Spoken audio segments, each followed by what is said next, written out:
DWPL. The proceeding program expresses only the opinions and views of its respective block timer, producer, radio announcer, writer, and production staff, and does not in any way reflect the views of this station. The station has advised the programmers to abide by broadcast laws and KBP rules.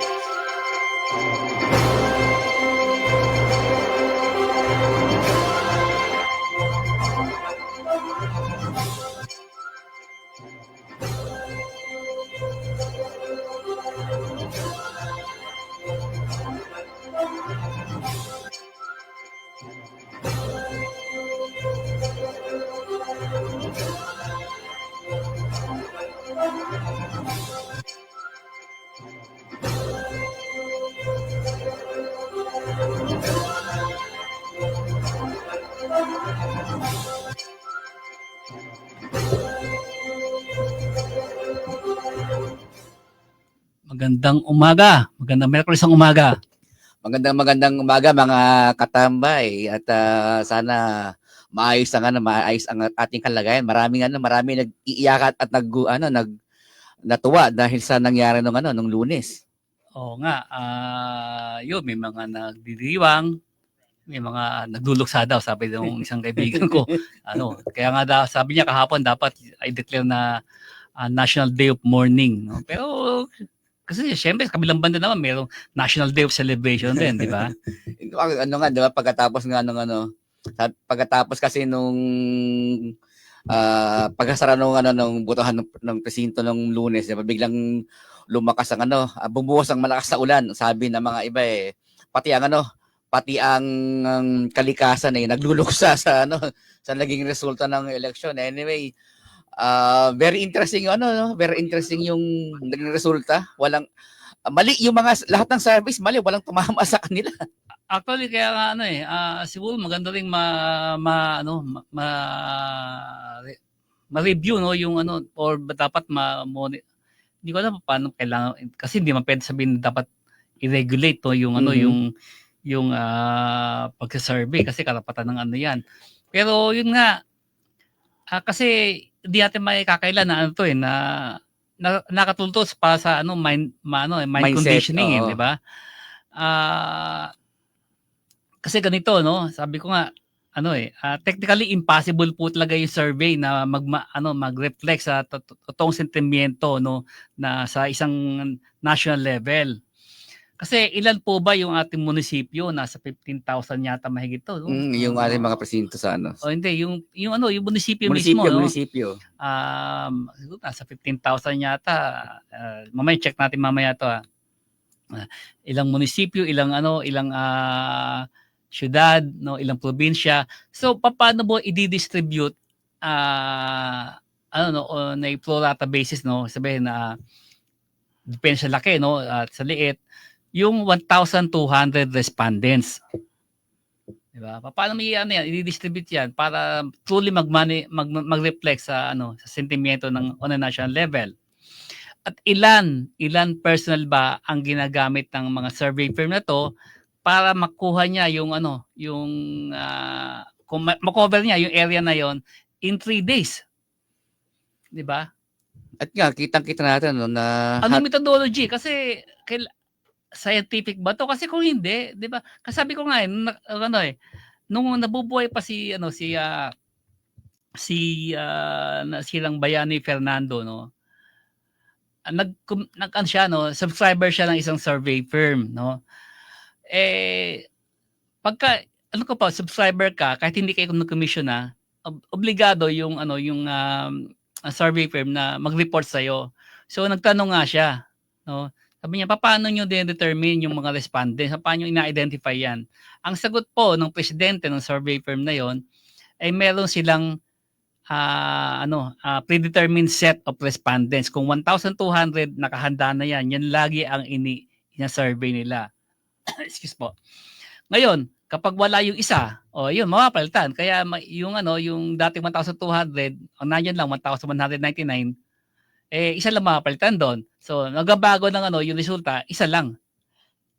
Excuse po, So, kaya kung makikita nyo, hindi halos nagbago yung yung resulta ng survey. Paano yun? Sabihin, yun lang pala yung natin, no? Yung ating tanong. At saka kitang-kita nga tama nga yung yung analysis mo, bakit bakit itong resulta ng nung May 12 elections ng Lunes, wala ni isa mga survey ang tumama. Diba nakakagulat yan si Labam Aquino, sila Kiko Pangilinan. Hindi lumabas yan sa survey ng top 12. Nasa labas yan. Na Although pang nasa ikalabing-apat. striking distance, pero nasa labas ang top 12. Kahit to si Marcoleta. Oo. Pero ngayon, lumalabas si Bam Aquino pang number 2. Oh. Lumalaban pa ng dumidikit pa sa number 1. So, paano ang methodology ba niyan? Tsaka, yun nga, paano, ilang personal lang ginagamit niya para ma-cover yung buong Pilipinas. No? Mm. So, tsaka, yung, sino mga nagko-commission ng survey? Kasi, eto balita ko lang to, no, based sa source ko, no.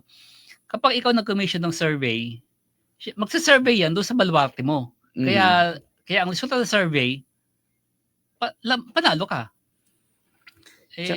Parang may mali yata, kaya siguro dapat dapat ng COMELEC to, silipin ng COMELEC to, kasi tsaka yung paano, ang pagkakaalam ko, merong parang tawag dito, limit, no, or parang yung sa period of conducting survey, parang 2 weeks before yata ng survey, bawal na mag-survey. Bakit binaglabasan pa mga survey, papasok na ang eleksyon, ang araw ng eleksyon? Isa pa yung yung mga tanong, no, yung tanong nila sa survey, leading. Naka-design siya para yung leading, para matumbok yung gusto nilang i-highlight. Kaya yun, isa sa pinakamalaking dagok to sa mga survey sa mga survey firms, no. Medyo nasira yung nila dito, yung reputasyon nila dahil sa resulta ng May 12 election itong nakaraang Lunes. Dahil wala sa kanila ni isang tumama na survey. Nga. So, pero 'di ba? Baka may kumita kasi sino ba, 'di ba? Kasi yung mga survey firm na syempre hindi naman nagpapasweldo din po ng tao 'yan, no? Nagme-maintain din po ng negosyo pa rin 'yan . Negosyo pa rin 'yan. So, sino mga nagko-commission survey? Siguro dapat anuhin ng COMELEC 'yan, silipin ng COMELEC . Dapat nagre-report din yung mga survey firm sa kasi nagiging part ng campaign . Yung mindsetting, 'di ba? Tapos isa pang interesting na na naging resulta, no. Kita natin na hati yung resulta. Kalahati sa pro DDS, kalahati sa pro administration. Merong dalawang independent. Actually hindi independent, yung si Bam tsaka si Kiko sa Dilaw. Actually magandang himayin yan kasi may mga loyalista kung nakausap, no, days before the election, weeks before the election, na sinabi nila na although kasi nung time na yon, 'di ba, si Senator Amy, no, at si Congresswoman na Camille Villar, no, ay nasa alyansa pa. Sabi nila, kesa iboto namin si Amy and si Camille, iboboto namin si Bam at si Kiko.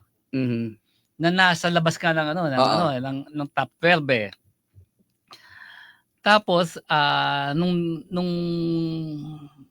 hindi naman si Senator Amy, talagang kumala siya sa alyansa, pero si Camille hindi naman formal pero alam natin na nasa kampo na siya ng Duterte.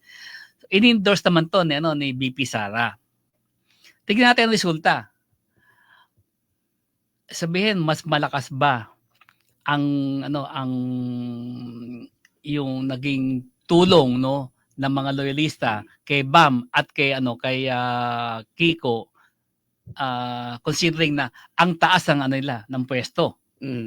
At tingnan natin yung pwesto naman ni Congresswoman Camille at Senator Amy, nasa labas, halos malaglag. Pang 12 siya, no, si Senator Amy, at pang 10 ba o 9? Si Amy, Si Camille. Si Camille 9 yata, 9. 9. O 10. Kasi Pero dikit-dikit na kasi yung yung nasa 8 to 12 Oo. no, dikit-dikit yan hanggang sa 14 na actor, dikit eh. Kaya nga nung hanggang bago nung nasa 97%, striking distance pa rin si Ben Tulfo eh. Oo. Kasi pwedeng less than 1 million no, yung lamang sa kanya ni Senator Amy, na kung although tingnan natin imposible naman 'tong mangyari na yung remaining 3% boboto lahat kay Ben Tulfo at hindi na wala boboto kay Senator Amy. Pero sabihin mathematically posible pa rin. No? Mhm. At nakakagulat no na si Ben Tulfo na sa lahat ng survey siya nga yung tutos kung nga pangalawa Hindi si Erwin yung si Erwin yung nangunguna, si Ben Tulfo pangatlo, nasa top 5, nasa top 5 siya. Tatlo, apat siya nung Kasi 1 and 2 naglalaban si Senator Bongo and si Erwin. So 1 and 2 basta nasa top 5 to si Ben. Pero yun, kita mo na, 'di ba, nalaglag siya, no. So ganon ka mali yung yung mga surveys hindi si Willie Revillame no.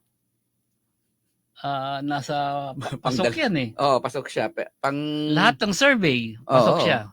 Lumalabas pang 20 siya mahigit eh. Oo. Lampas sila ng 20 eh.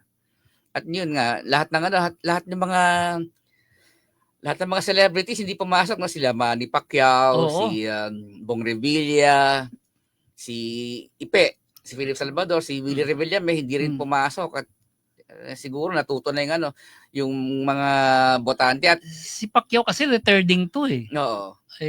Taka ko bakit no? Layo rin. Si Senator Bong Revilla, electionist, no? Nagtataka nga actually sabi niya hindi inaasahang matatalo siya eh. Siguro dahil naglaban sila ni Ipi sa Budot. Sa Budot. Kaya siguro. Parehas lang style. So Pareho na-reject. Pero yung actually maraming tama nga, marami na nakakusap ng mga loyalista na kasi hindi naman daw nakokompetuhin yung 12 nila eh. Di ba? Kasi una-una gusto nilang ilaglag. Gusto nilang ilaglag si Senator Amy and si Congresswoman Camille. Kaya nga mag-shift sila. Sasama lang na sa dalawa para makompleto yung 12 nila si Bam Aquino at si Kiko Pangilinan. At marami rin akong kabataan na kausap. In fact, yung mga anak ko nung bago kausap ko sila a day before the election, undecided pa sila ng iboboto nila eh. Pero sila yung mga Gen Z at millennial, yung henerasyon nila. At nung election day na, saka sila nag-decide na si Bam at si Kiko isasama nila dahil nga sa dahil daw sa mga social media na nababasa nila. Na kasi nagbabanatan yung diba, yung kampo ng DDS saka kampo ng ng pro administration. So nakita nila ang paningin nila hindi maganda yung vote counts, may kasalanan. So tingin nila lesser evil na lang isama nila si Kiko at si Bam Aquino. So yun, nakinabang sila sa boto ng kabataan kaya malakas sila doon. Pero hindi naman lahat ng kabataan ganoon, pero ito active campaign ng loyalista to na Bam and Kiko isama nila. Instead of Amy and Camille. No? Tapos yung sa kabila naman sa kay BP Sara masigasig yung pag-endorse niya ang nakatawa dito, naglaban pa sila ng tatay niya eh. Kasi iba yung ini-endorse ng tatay niya. Mm-hmm. Pero doon sa kay BP Sara yun masigasig siya. So ngayon ang epekto meron bang gaano kalakas yung endorsing power o endorsement power ba na BP Sara kumpara sa loyalista? Kasi mas mataas yung di hamak talaga yung naging epekto nung pag-shift ng mga loyalista doon kay Bam at kay Kiko kaysa doon sa naman ng kay Camille and Amy. Yung kay Senator Amy Marcos talagang siya talaga naman kahit naman yung sa mga surveys, in fairness naman si Senator Amy Marcos siya, statistically tied siya sa pang-12 pesto. Consistent siya ron eh. Sa mula pa. Siya, statistically tied siya from yung 10 to 15 kasi statistically tayo dyan sa mga surveys eh. Oh, pero yun nga eh. Sabihin, pwede nang i-disregard yung mga resulta ng survey kasi talaga ang layo ng ano eh. Mm. Siguro kung may tumama lang yung kay Bongo. Kay Bongo kasi naman, yung kay Senator Bongo, ang nakikita ng mga analyst doon, yung malasakit. Ay, malasakit na hindi kasi naipaliwanag ng gusto ko ano po yung malasakit. Yung malasakit po, redundancy po yan. Repackage yun eh. Kasi yung malasakit, kahit walang malasakit center, talaga naman makakakuha tayo ng tulong sa PCSO, sa DSWD, sa PAGCOR. Kung meron tayong pangailangan. Ang ginawa lang naman ng malasakit, sinentalize na lang naman yun eh. Pero repackage lang yun eh, na benepisyo. At nakinabang doon si Senator Bongo. Pero bago natin patuloy, bati mo ito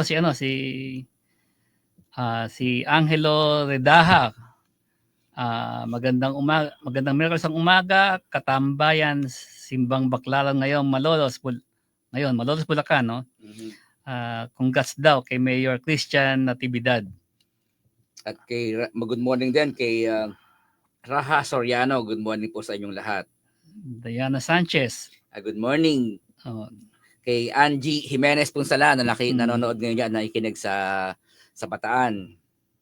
Mm-hmm. Si Manalo, Christy Tetay, nanonood din siya. May dayaan nga ba sa nagdaang eleksyon? Sino ang nandaya? Hindi namin alam. At kay Amore Yang, good morning. Good morning daw. Ito, yun daw, congrats kay Angela Rida pa rin. Congrats kay Vice Mayor Bebong Gatchalian, Governor Daniel Fernando, Vice Governor Alex Castro at Congressman Danny Domingo. Mm-hmm. Ayun din, syempre binabati natin lahat ng ng mga nanalo, no? Mm-hmm. Sa Busuanga, galing ako ng isang araw kahapon, no. Ayun, nanalo 'yung si Mayor Raymond Cruz, no, RC Cruz. Isa pa nakagulat na resulta, yung sa Las Piñas, no? Natalo siya doon si Senator Cynthia Villar. Natalo. Mm-hmm. Although nanalo yung anak niya sa national level kasi senador, pero sa kanilang lugar mismo sa Balbarte, natalo si Congresswoman Cynthia Villar. Parang tumalo, parang baguhan yata. Parang baguhan di ba? Mm-hmm. So, yun yung nakakagulat doon na sa sarili lang Baluarte na natalo sila. Ano ba to? Pero nalaw pa naman sila ang Villar sa Senado, si Senator Mark. And ayun, papasok yung kapatid niya si Camille. Mm-hmm. At ito yung interesting diyan. Itong yung shifting ng mga alliance, diba kahapon na nagbitaw si Sara na welcome sa kanila.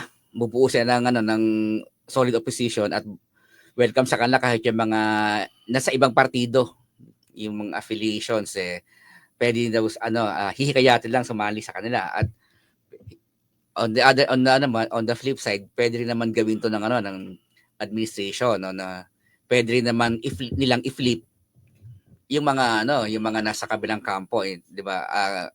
Dahil unang-una si Camille, ang NP, aliado pa rin naman nila yan So pwede pa rin naman magbago pa yung dynamic ng komposisyon ng Senado. Anong labanan ngayon diyan? Yung impeachment na darating. Yun nga kasi yung malaking impacto sa impeachment.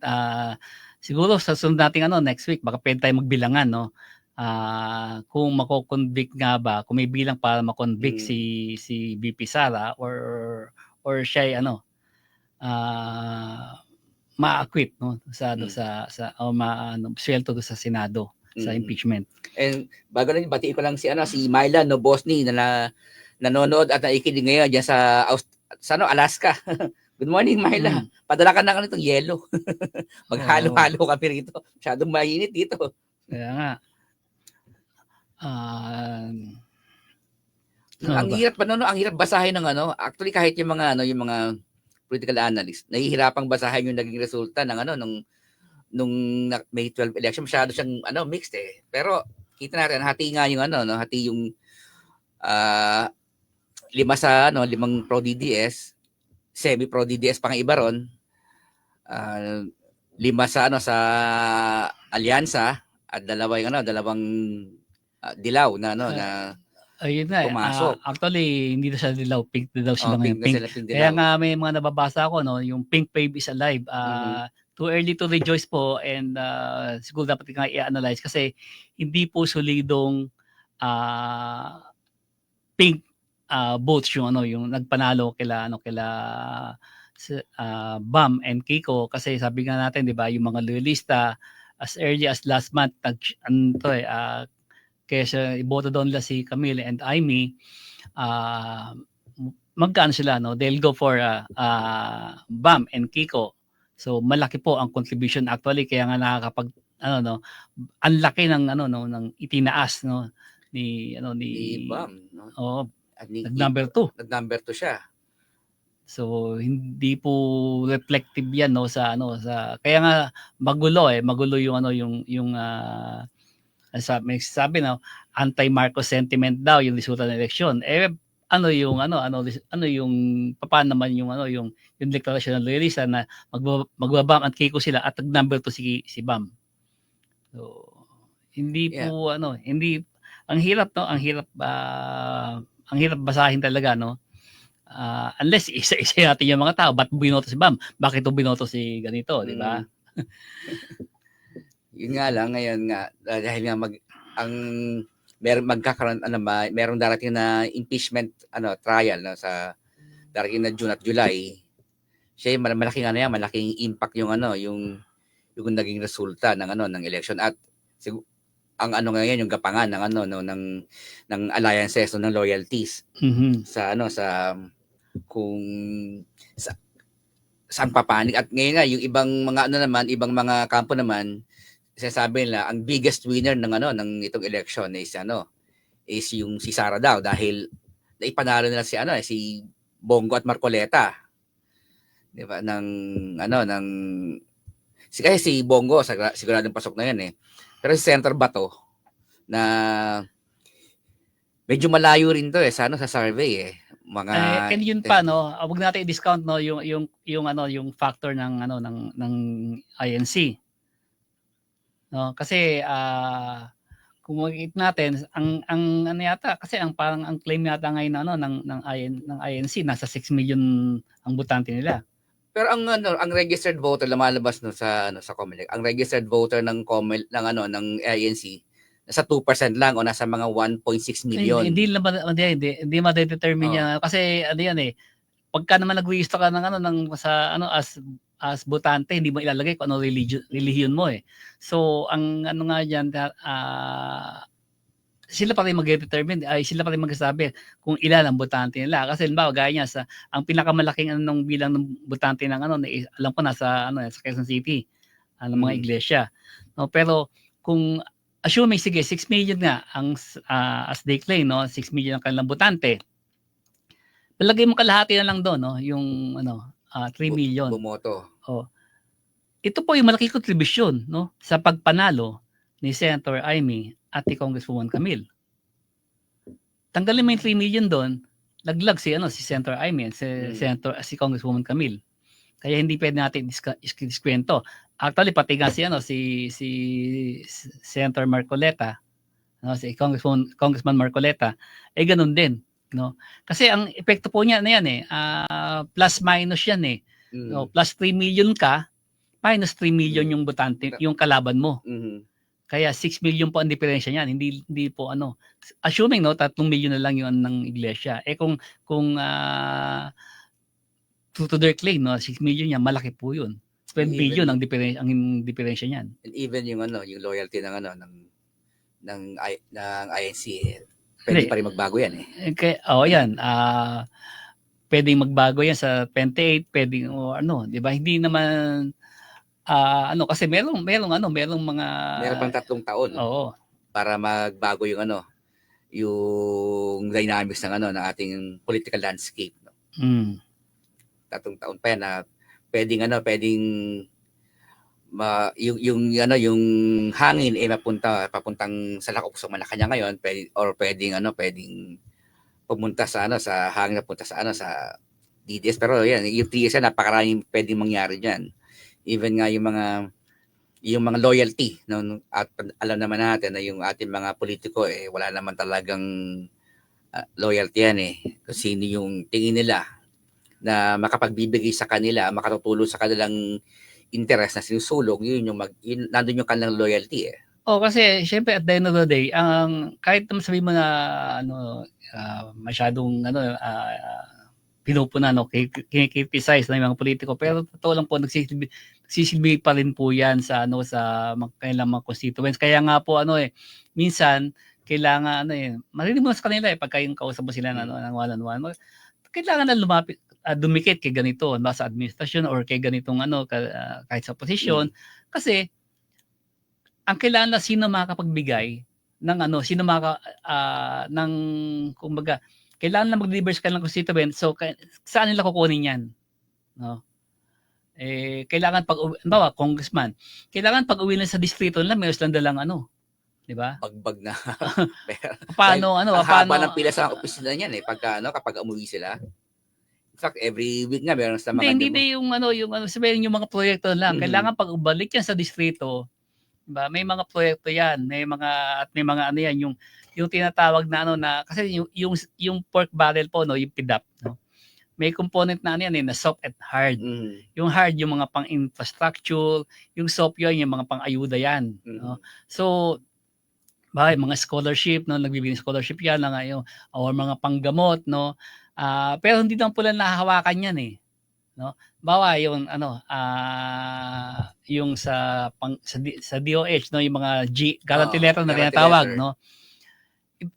Po yan, maglalagay si congressman o si senador ng 2 milyon sa DOH para sa ganitong ospital, para pag may humingi sa kanya na na mga tulong para sa ospital, hospitalization, magbibigay lang po siya ng endorsement na bigyan mo ng ng 5,000 or 10,000 si ganito para sa ganitong ospital.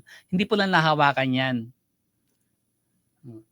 Yung kailangan pag uwi niya sa kanyang distrito, meron siya mga ganon. Kasi maraming lalapit dyan At hindi lang marami, napakarami niyan. Araw-araw, actually, pagka uwi, yung di ba, every week meron na every Monday, si congressman nag-uupi sa kanyang distrito. So every Monday, grabe pila dyan. So kailangan niyang tugunan lahat yun. So yun nga, kaya yung mga, mambabatas, napipilitang lumapit sa mga tao na nasa national level, no, na pwedeng tumulong sa kanila, na maibigay yung hiningi sa kanila mga constituente. At within the next 3 years, yun yung mag-decide, no, kung sino ba sa kanila ang magdi-deliver. Okay, bago tayong patuloy, balik tayo sa studio para pakilala, and pagbalik po makasama natin si Manong Joe. Para sa kanyang senior hour. Magbabalik po ang tambayan, wag po kaya alis. Mula sa top-rated music station ng dekada 80, ang WBL. Tuloy na naglilingkod sa inyo sa pamamagitan ng magaganda at piling-piling programa. Mula Lunes hanggang Linggo, aaliwin kayo ng aming kilalang mga komentarista at public service program. Ito lamang sa himpilan ng DWBL.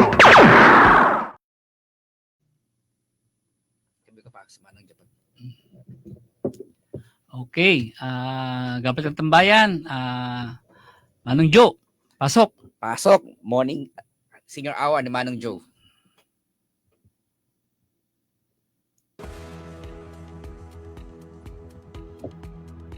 Magandang araw po sa inyong lahat mga ka-senior. Ako po muli si Manong Joe at welcome na naman sa isang makabuluhang episode ng Senior Hour kasama si Manong Joe.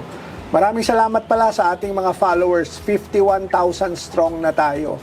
At ito ay lubos kong pinaabot ang aking pasasalamat sa inyong lahat na patuloy na sumusubaybay sa ating Manong Joe sa Facebook. Ngayong araw, tatalakayin natin ang isang napapanahong issue, ang panukalang tax exemption para sa mga seniors na patuloy pa rin nagtatrabaho, katulad po ng inyong lingkod. Ako mismo mga ka-senior nitong taon lang ay tumungtong na sa edad na 61. Tulad ng marami sa atin, pinili kong manatiling aktibo sa trabaho at hindi dahilan kung kailangan lang, kung hindi dahil gusto ko pang patuloy na magbahagi ng tulong, maglingkod, magsilbi at maging ehemplo ng isang senior citizen na produktibo pa. Pero sa gitna ng tumataas na presyo ng mga bilihin, pension issues, malaking gastos sa kalusugan, minsan ay natatanong natin sa ating sarili, paano pa tayo ngayon matutulungan ng gobyerno? Mabuti na lang, mga kasenyor, may kakampi tayo sa Kongreso na patuloy na lumalaban para sa atin, mga nakakatanda at sa kapakanan natin. Ngayong araw, makakasama natin ang ating panauhing walang sawang lumalaban para sa ating lahat. Ang aking kaibigan, si Congressman Rodolfo Ompong Ordanes ng Senior Citizens Party List.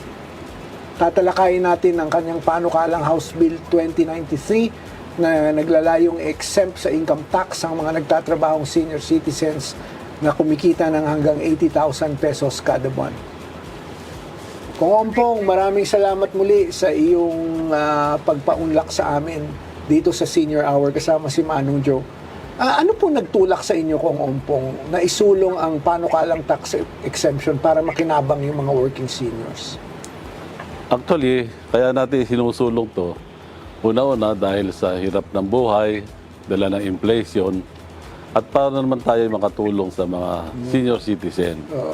Kasi kultura na natin na kahit na tayo ay kay senior na, ay tinutulungan natin ang ating mga anak at mga apo para matustusan ang kanilang pag-aaral at kamukha sa atin, katayuan natin, kailangan natin pambili ng gamot para sa ating kalusugan. Ayun ang ang nagtulak sa akin para i-push itong aking House Bill number 2093 para makatulong sa ating mga senior citizens. Kung Ompong, kung kayo ipapalarin makabalik sa Kongreso, sa ilalim po ng House Bill 2093, ano po yung next steps po ninyo dyan? Sino yung covered ng tax exemption? At bakit 80,000 yung naging income ceiling? Kasi alam mo, sa hirap ng buhay, kamukha ng nabanggit ko, kailangan natin mga panggastos. Yung 80,000 kasi, sa i-compare natin sa sitwasyon ngayon, ay maliit na halaga lamang yan. Kaya yun ang ating pinapanukala, 80,000, up to 80,000 ang magkaroon ng exemption sa tax ng ating mga senior citizens. Para makatulong tayo sa ating mga senior citizens. Alam mo naman, buhay natin ngayon, talagang ang laki ng gastos. Yung 1,000 ngayon, parang may 100 ka lang nung panahon natin. Tama, Kung Ompong. At saka actually, yung gamot, ang malaking, kumbaga, chunk ng budget natin sa pang-araw-araw. Totoo naman, nakita mo naman, ako'y nagkasakit, na-transplant, kidney transplant ako. Naranasan ko kung gaano kahirap magkasakit. Kaya tinutulungan natin ang ating mga senior citizens para umagapay sa kanilang pangangailangan. Alam mo, Kung Ompong, nararamdaman din namin yan nung ang aking ina na pumanaw na noong 2022 ay sumasailalim sa dialysis. Malaking bahagi ng kanyang naipon ay talagang napunta doon sa pagpapagamot niya. 3 times a week yung dialysis niyang yun. At doon ko nakita na tayong mga senior, pag hindi tayo nakaipon, talagang aasa ka sa mga anak mo. Pero kung for example, maging ang mga anak mo ay financially challenged, parang wala ka nang pupuntahan. Wala na. So, ako nagpapasalamat may mga tao sa gobyerno na tulad ninyo na naghahanap ng paraan paano makaagapay ang mga senior citizens. Next question ko, Kong Ompong. Gaano kalaki ang epekto nito sa buhay ng mga nagtatrabahong seniors? Tayong dalawa, nagtatrabaho pa tayo. Lalo na yung mga tumutulong pa sa pamilya. Alam ninyo, Pilipino tayo eh. Diba? Ika nga hanggat sa huling hininga, yung ating obligasyon sa mga anak at mga apo ay hindi natatapos. Oo naman. Hanggang sa, kumbaga, nakahiga na tayo, talagang wala ng buhay, dun lang hihinto. So, yung iba sa atin nagpapaaral pa hanggang sa apo. Oo, totoo. Kaya yun ang tanong ko, gaano kalaki sa tingin ninyo epekto nito? Naku, napakalaki epekto nito sa ating mga senior citizens. Imbis na ibayad nila sa buwis, nakakatulong sa pamilya. Naranasan ko yan kung gaano kahirap. Nag 3 times a week din ako. Ay, napakahirap. Sabihin mong gagastos kang 5,000. Kung 3 times a week, 15,000. Napakahirap kung wala kang pagkukunan. 90,000 a month kung Parang ganon. Diyos ko. Paano kung ang iyong pamilya ay walang pinagkukunan? Madadali tayo. Pero meron na yatang bagong programa ngayon ng PhilHealth na sa pangunguna ng gobyerno ng ating mahal na Pangulo, President Bongbong Marcos, na tinaasan yung parang pinaka-allotment para sa dialysis patients. Kaya mukhang kaya na.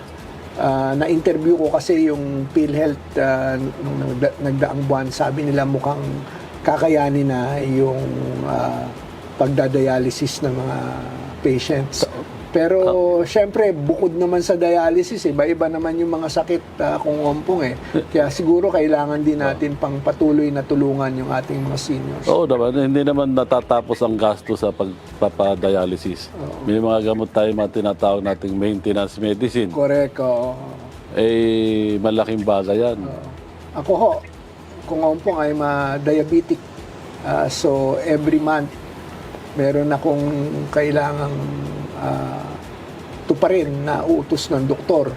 Yung daily ko lang, insulin, tapos meron pang ibang mga gamot na kailangan. So, nakaka-relate ako dyan So, may nagsasabing kapag binawasan ang buwis ng seniors, baka maapektuhan naman kung ompong yung allocation na kailangan ng gobyerno. Paano po ninyo ito ibabalanse? Sa aking pananaw, hindi naman masyadong malaki ang mababawas sa kita ng ating gobyerno. Kasi ito na sa mga senior citizens lang at napakahabang panahon na ating mga senior citizens ay nagbayad ng tax. Ito ba namang nahuhuling taon ng kanilang pamumuhay sa mundo? Ay hindi ba natin sila pwedeng bigyan ng konting ginhawa? Yun lang ating ipinaglalaban. Ako, alam ho ninyo kung ompong bukod sa tax relief, may plano rin ho ba kayong isulong ang iba pang benepisyo para sa mga working seniors at kahit yung mga hindi working? Sa working, yung tulad ng flexible hours o dagdag proteksyon sa kung saan sila nagtatrabaho at yung mga hindi nagtatrabaho, ano pang additional na tulong ang tingin nyo kailangan nyo pang ituloy bilang kinatawan ng senior citizens? Meron tayong sinusulong na batas, yung employment opportunities for senior citizens. Kasama riyan yung yung binanggit mo, flexible hours, protection sa kanilang workplace, kasama yun sa ating sinusulong na panukalang batas na sa susunod na kongreso ay paglalaban natin. Actually, naipasa ko to sa third reading nitong kongreso. Hindi lang natin naiakyat sa Senado dahil sa kakulangan ng panahon. Pero sa ating mga senior citizens, ito ay pagpapatuloy nating ilaban sa susunod na kongreso kung ako ay mapagbigyang makabalik muli. At sa huli, Kong Ompong, ano po ang mensahe ninyo para sa mga senior citizens na tulad ko na patuloy pa rin nagsusumikap at makapagbigay ng ambag sa lipunan kahit tayo ay in our sunset years? Alam mo, ang maibibigay kong mensahe lang sa ating mga senior citizens, ay ito nga, yung tax exemption natin ay pinupost natin para sa kanya lang kapakinabangan. At patuloy nating ilalaban itong tax exemption na to para makatulong tayo sa mga senior citizens, hindi lamang sa kanila, maging sa kanilang mga apo at mga anak. So with that, Kong Ompong, maraming salamat sa inyo sa iyong patuloy na malasakit at paninindigan para sa mga seniors na katulad ko. Alam po ninyo, ang usapin ng ginhawa sa bulsa naming matatanda ay pagkilala sa ating dekadang serbisyo at kontribusyon sa lipunan. Panahon na para bigyan tayo ng siguro dagdag na ayuda kahit papano, suporta at higit sa lahat, dignidad. Ako'y natutuwa na nakapanayam ko ngayon ang aking kaibigan, Kong Ompong Ordanes. At hopefully, sa mga susunod pang panahon ay magkaroon pa ng pagkakataon ang mga tulad ni Kong Ompong na makatulong sa ating mga nakakatanda at sa ating mga senior citizens. Kaompong, saludo sa inyo. Maraming salamat po. At sa ating mga senior citizens ay patuloy nating ilalaban ang inyong karapatan at kapakanan upang maitaas ang ating dignidad at antas ng buhay. At patuloy tayong magpapasa ng mga makabuluhang batas para sa ating mga sektor ng nakakatanda. Maraming salamat po, Manong Joe, sa pagbibigay sa akin ng oras. At muli, magandang umaga po sa inyo lahat. Muli mga kasenyor, ako po ang inyong lingkod, Manong Joe Saldariaga, proudly isang senior citizen na patuloy na ipaglalabang kayo upang gumanda at maging matiwasay ang buhay nating lahat, mga senior citizens. Muli, maraming salamat po sa inyong lahat. Manong Joe po, at your service.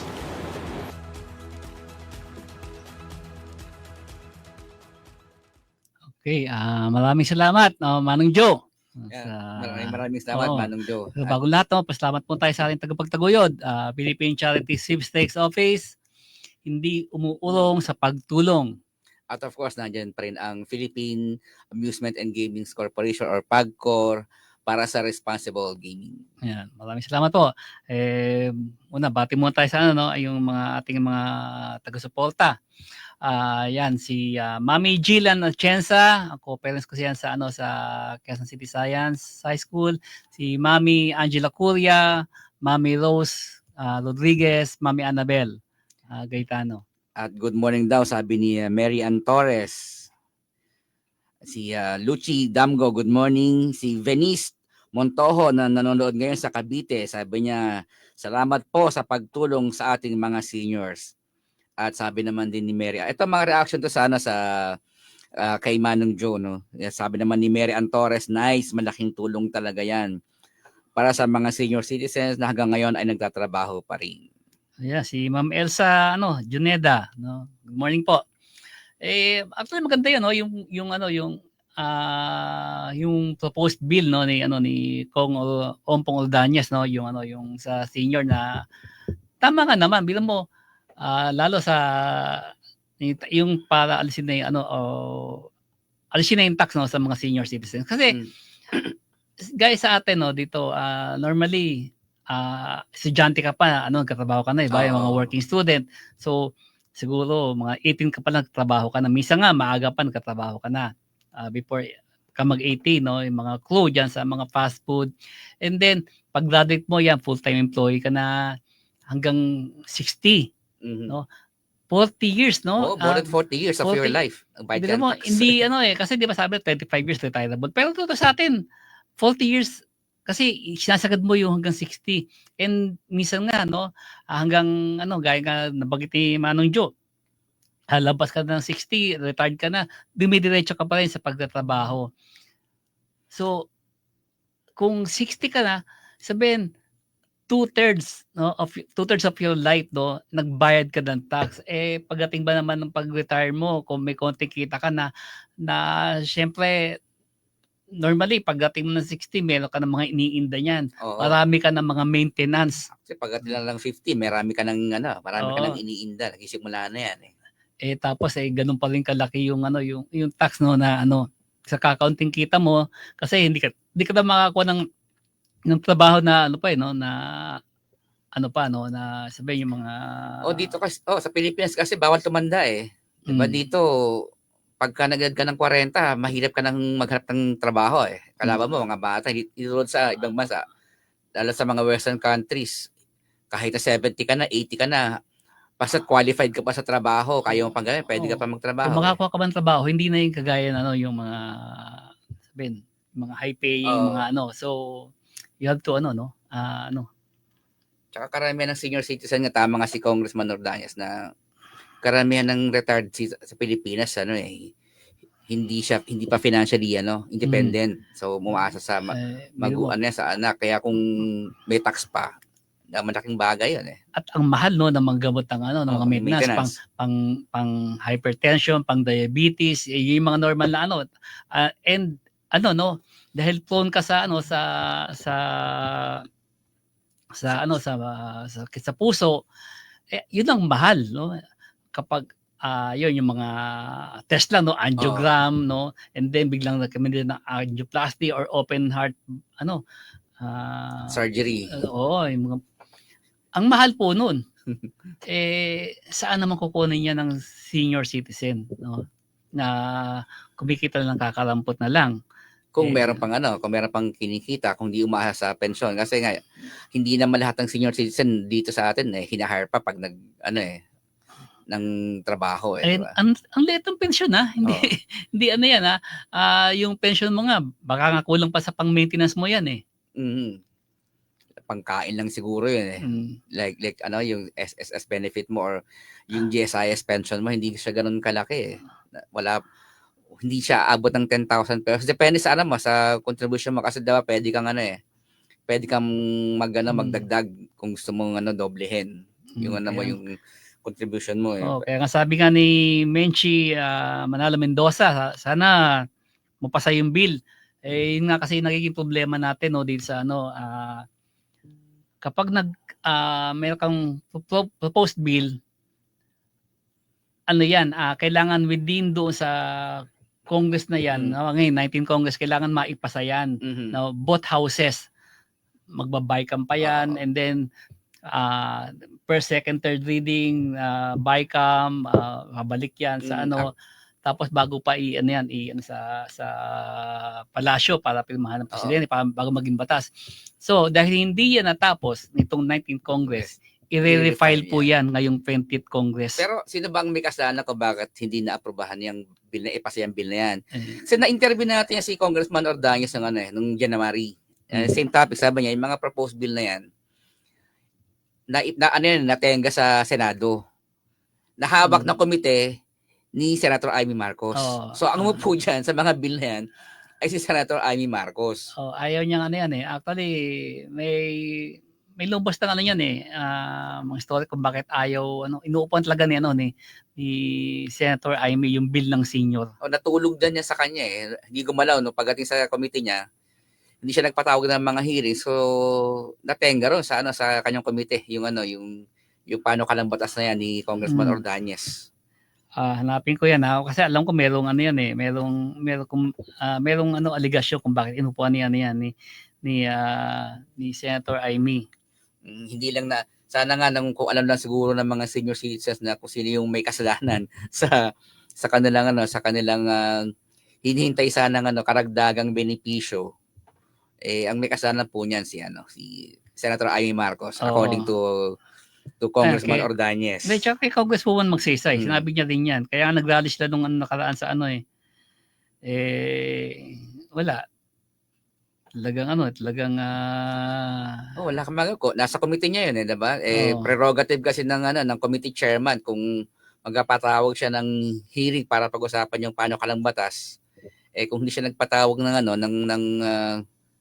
ng hearing diyan para pag-usapan yung paano kalang batas, hindi talaga uusad yan. Yun. Tapos, actually, meron pang inassure pa nga ni Senator Tolentino na a-action na nila. Ang problema nga ayaw ng committee chair Ngayon ba nakapasok ba ulit si Congressman Ordonez sa party list? Oh, pati actually dalawa sila sa senior citizen representation. Yung senior citizen party list ni Congressman Ordonez at yung United Senior Citizen naman ni Congresswoman Magsaysay. Yung naka-interview natin nakaraan, 'di ba? Si Attorney Ted De Leon. Oo. Ano din siya, nominee din siya ng United Senior, pero isa lang daw nakapasok sa kanila. So 'yun si Congresswoman Mila Magsaysay. So dalawa po ang ating representante ng senior citizen sa Kongreso. Sana naman tanggalin na kay Senator Amy yung chairmanship ng senior citizen, kasi hindi ko alam bakit senior citizen din naman siya. Oh, bakit ayaw niya At saka can afford naman siya kahit senior citizen siya. yung senior citizens nasa yung ang number ng voting senior citizen nasa 10 million. Mhm. So enough 'yan na magpanalo ng isang senador sa Kaya nga siguro kung nalaman mga senior citizen ito na ito ang umupo sa bill na yan, baka po lahat yan nagkontra yan. kontra sa Amy. Ayun. Ayaw lang nating diinan masyado kasi nga syempre nasa hindi na i-highlight ang gusto dahil 'di ba nung kampanya. Pero yun nga the facts still remains na natulog yung mga karagdagang benepisyo sana ng mga senior citizens sa ilalim ng panukalang batas ni Congressman Ordonez. Natulog yan dahil hindi nga ginalaw ni Senator Amy Marcos. At yun ang hiniing niya In fact, ilang beses siya nakiusap kay Senator Amy Marcos na kumilos naman sa panukalang batas niya hindi yata siya pinakinggan. Siguro sunod, pwede natin ma-interview si Congresswoman Magsaysay tungkol kasi alam ko nagtutulungan naman si Congresswoman Magsaysay at si Congressman Ordonez para sa mga panukalang batas para na may kaugnayan sa senior citizen. Yun. Diba, yung diba, naging productive ka for more than 40 years. Tumulong ka sa nation building. Siguro naman in your twilight years. Baka pwedeng mas sila pa yung dapat bigyan ng ayuda kaysa yung mga ibang na malakas pa na tumatanggap ng ayuda na pagtanggap ng ayuda nasa tindahan bumibili ng ng alak. Okay nagkutong eats, di ba? Kaya nga 'di ba naalala ko nung pandemic, 'di ba, yung mga nire-raid na yung kasi 'di ba bawal yung yung may liquor ban nun Hindi liquor ban, yung sabihin yung gathering, 'di ba? Ng lalo hindi magkakasama sa bahay. So, pag mayroong mga nahuli, kita mo nagtutong-it, pero diba, nagsisira pa nga. Di ba member ka ng 4-piece? Mga gano'n, diba? Tapos, nung pandemic, ang daming nahuli nun na pagtanggap ng ayuda, nagtutong-it, nagiinuman. Malalakas pa to, malakas pa. Kaya nga sabi ko, ako, sarili ko lang, mali po yung mali yung pagbigay ng mga ayuda ng ganyan kasi, hindi institutionalize natin yung mendicant culture. Parang palaasan na lang Parang, di ba? Samantalang ang pwede mong gawin dyan, ako nakikita ko lang, halimbawa, sa lugar na yan, di ba, may mga infrastruktura ang kailangan gawin, baka paggawa ng kalsada. Paggawa ka ng kalsada yan, ang i-hire mo mga manggagawa dyan, yung mga tao sa lugar na yan. Tapos, syempre, dahil may mga trabaho yan, kailangan yan, yung lang mga merienda, yung mga tanghali, pagkain nila, di ba? Yung mga taga-riyan din, pwede maglagay ng kalendarya para doon kakain yung mga manggagawa dyan. So, kumikita yung mga manggagawa at pati buong komunidad kasi doon din sa kanila yung mga pagkain, yung mga pangangailangan yan, diba? Umiikot yun doon. Mabubuhay ang ekonomiya. Nabubuhay ang ekonomiya doon sa lugar na yan. Na hindi mo kailangan bigyan ng puro ayuda na lang kasi parang ginawa mo pala asay di ba? Sabi nga wag mong bigyan ng isda yung tao, turuan mo siya paano mangisda.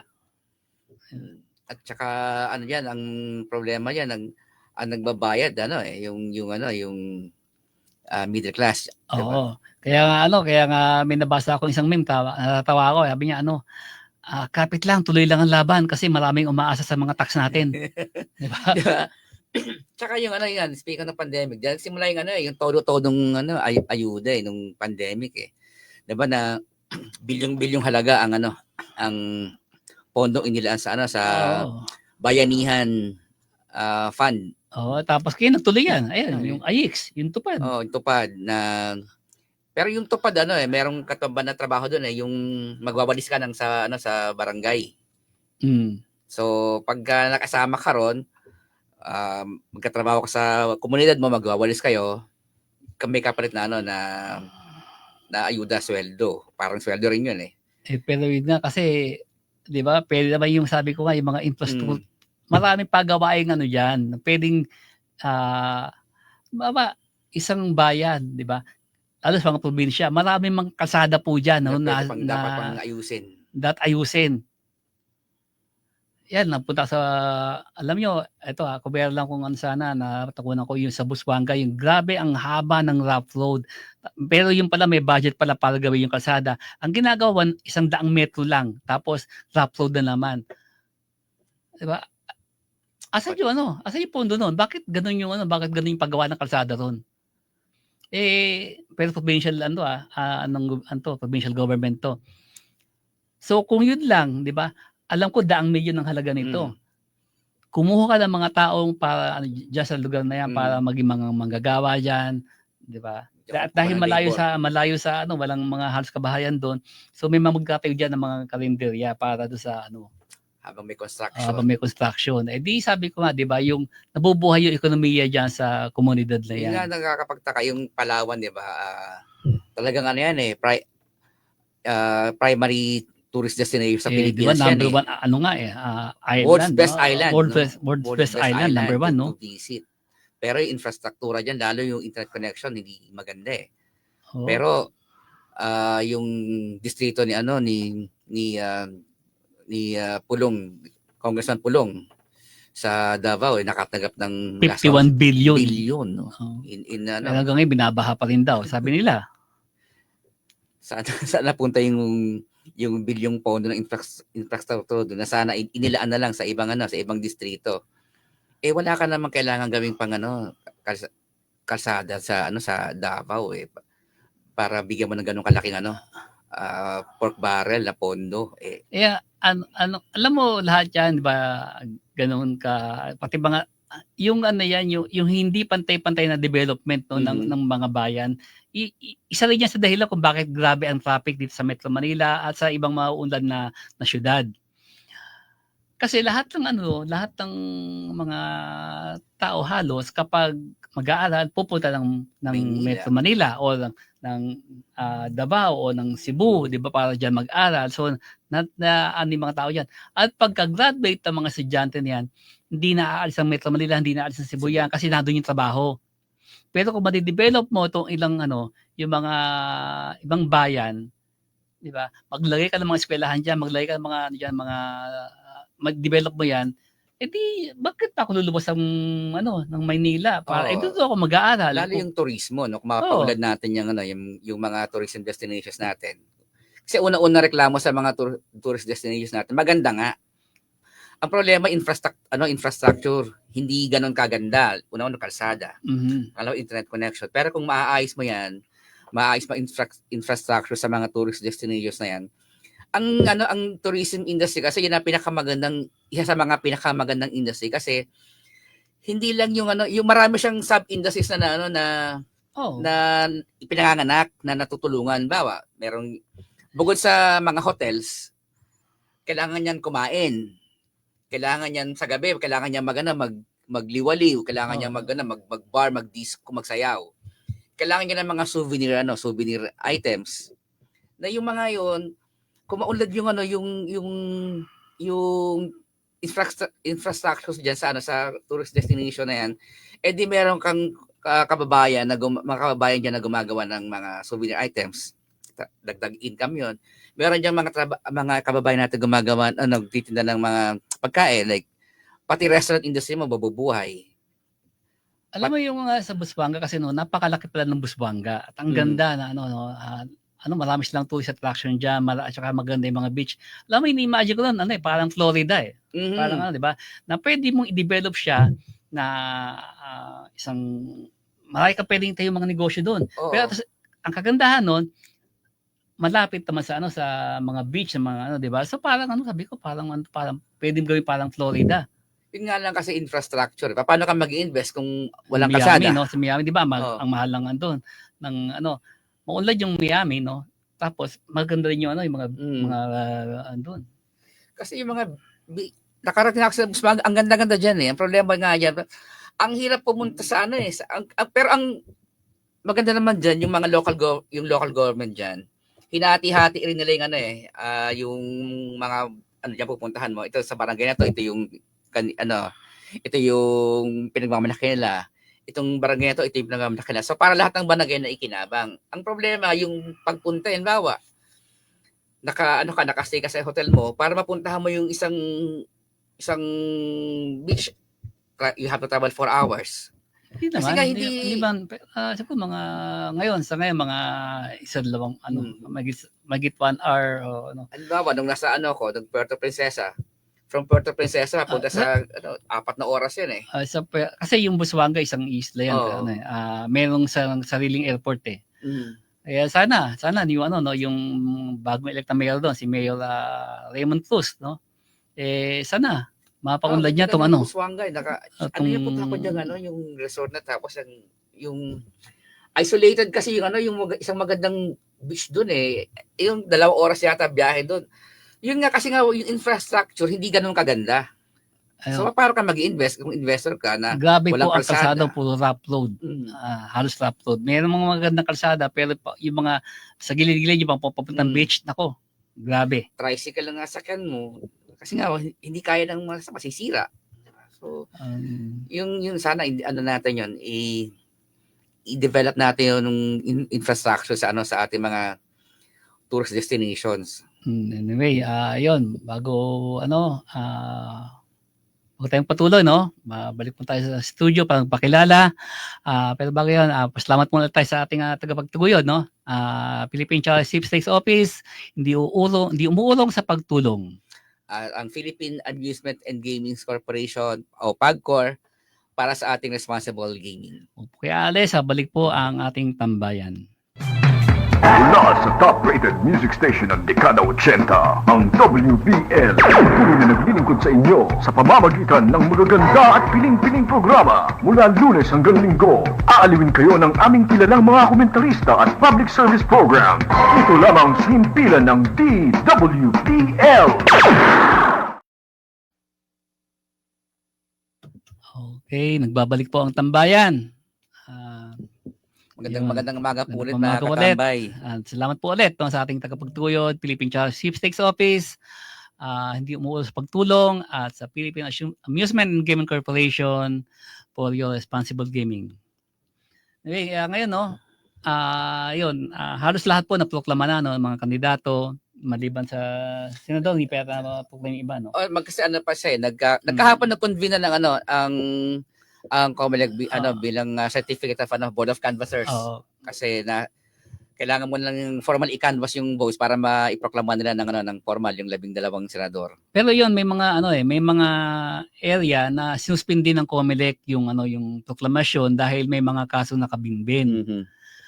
Kahapon nga, 'di ba, 19, no? Si Marcy Chodoro ng Marikina at 18 pang iba pa ang hindi ipinroklama ng COMELEC dahil nga sa may mga nakabinbing mga kaso.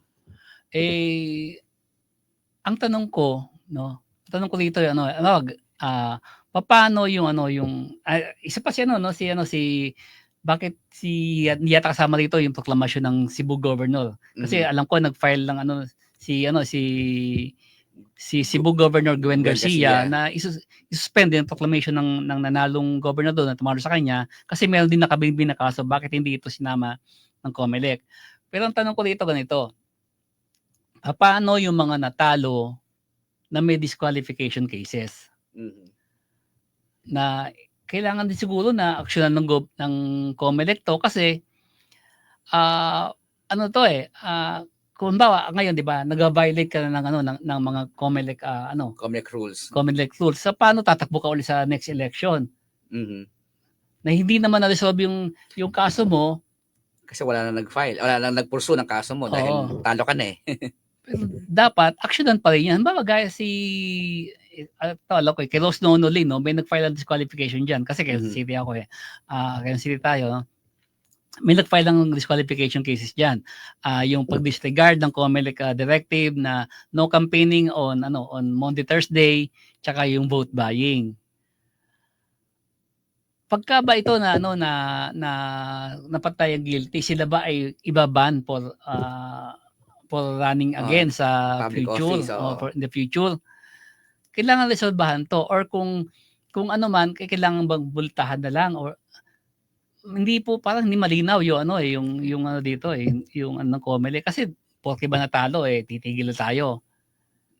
Dapat nga resolbahan din yung kaso yun, no? Dahil kapag hindi na-resolve yun, pwede silang tumakbo ng susunod na halalan dahil technically hindi naman sila proven guilty. At pwede ulit pag-violate, Pwede di ba? Kasi pag-violate. nakakalusot naman pala Mhm. di ba?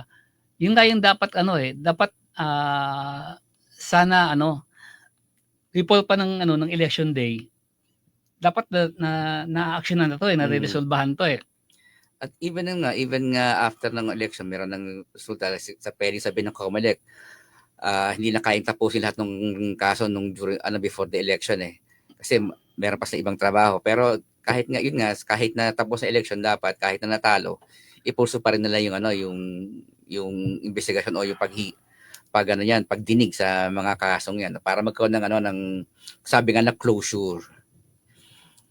Isa pang interesting na nangyari itong election 7, nanalo diba na mayor si Rodrigo Duterte sa Davao. Mayor na siya ngayon. Ayun. Paano nasa dahig siya?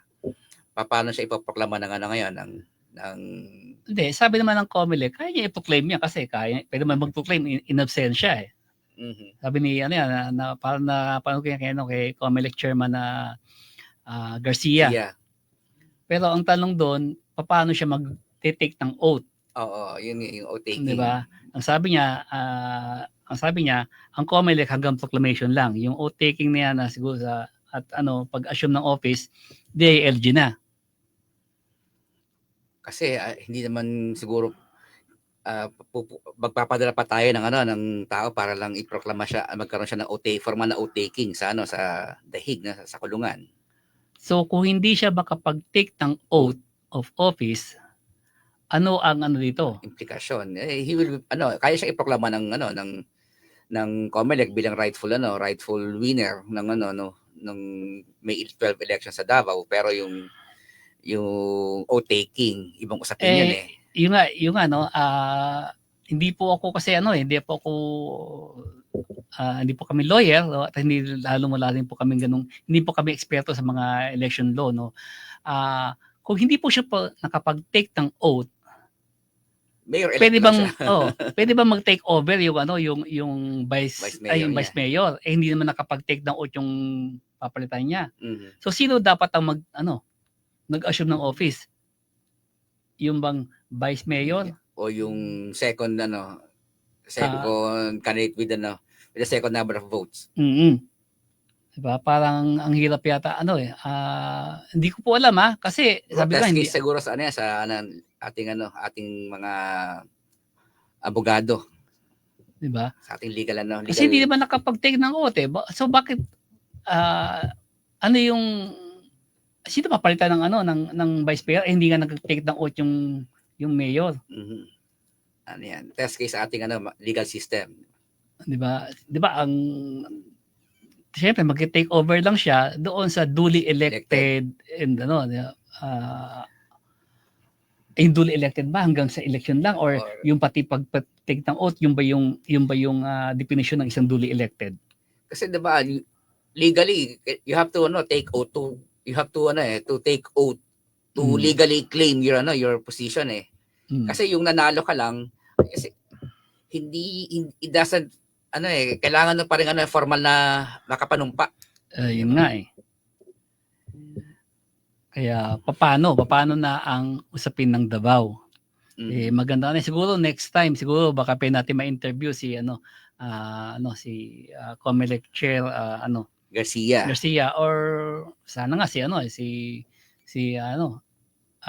incumbent Mayor Baste o Duterte or kahit yung kanyang nakalaban si Carlo Nograles paano magiging action nila course of action nila. Next susunod na gagawin niya sa diyan sa Davao na sige nanalo yung meron tayong naihalal na bagong mayor kaya hindi makapanumpa. Mhm. Kasi yung kung makapanumpa siya, pwedeng sabihin marami na naman tayong kaso ng mga elected officials na nanalo habang nakakulong si De Lima, si Senator Trillanes nakakulong siya nung nanalo siya ng senador Mhm. Pero nandito sa Pilipinas. Kaya tapos even si Senator De Lima, senador pa siya nung naikulong siya sa hindi pero nagse-serve na siya ng kanyang term senador na siya nung senador siya nung pero yung hindi pa nakakapanumpa yun siguro si Senator Trillanes lang yung may ganung kaso pero andito nga. Natanong pa siya sa kulong kasi nga sa Pilipinas siya so doon siya nakapanumpa sa loob ng selda at yung pagdi-dispense naman kasi ng trabaho madali na dahil pwede naman online. Yun nga lang si Senator Trillanes nakapanumpa siya dito, si Senator Mayor Rodrigo Duterte isa na lang yung challenge ko para siya makapanumpa sa diba kahit judge diba dapat makapanumpa ka makapag-o-taking ka. Alam ko kahit ka barangay chairman diba sa public official diba dating Pangulong Noynoy Aquino, di ba? Sa barangay. Barangay chairman. Sabi niya, barangay chairman siya. Pero hindi. Pero eventually, hindi man siya sa sa barangay chairman na numpa So, yun ang kailangan natin paano makakapanumpa si ano yung gagawin nila para formal na makapanumpa si Mayor Davao, Mayor Rodrigo Duterte ng Davao City. So, yun. Tsaka yun, paano re-resolbahan ng COMELEC yung mga